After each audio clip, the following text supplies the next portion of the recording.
sur le monde.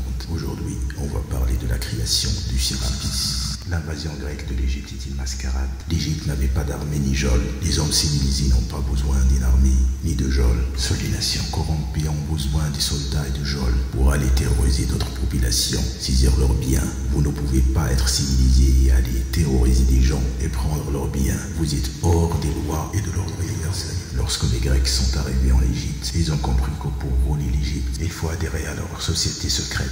Mais les anciens Égyptiens n'ont pas accepté ces intrus parasites des Grecs dans leur société secrète. Mais Ptolémée Ier a trouvé un temple au nord de l'Égypte qui s'appelle Memphis. Alors il a demandé aux prêtres Méliquètes d'amalgamer son image et créer un dieu pour les colons grecs. Les Méliquètes vont créer le dieu Serapis, mais ils n'ont pas accepté Ptolémée dans l'ordre de leur église. Ptolémée va alors fermer tous les temples qui n'ont pas accepté Serapis et confisquer leurs manuscrits, à l'exception des temples de Memphis qui se sont soumis au dieu Serapis. De plus, les Égyptiens n'avaient pas le droit de construire d'autres temples. Pour cela, ils ont commencé à utiliser leurs maisons et les cimetières comme lieu de prière. Après Ptolémée I, tous les Ptolémies sont devenus vicaires du Sérapis. Ça veut dire suppliant remplaçant du Sérapis. Aujourd'hui, vicaire du Christ est le titre pontifical.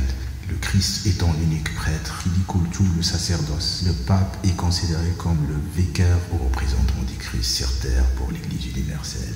Ptolémée III, le grand-fils de Ptolémée I, va construire le Sérapion temple. Il y a une bibliothèque qui s'appelle aujourd'hui le Grand Bibliothèque d'Égypte. Prochain chapitre, conflit entre diophycisme et le monophycisme sur la nature divine de cette créature qui est Sérapis.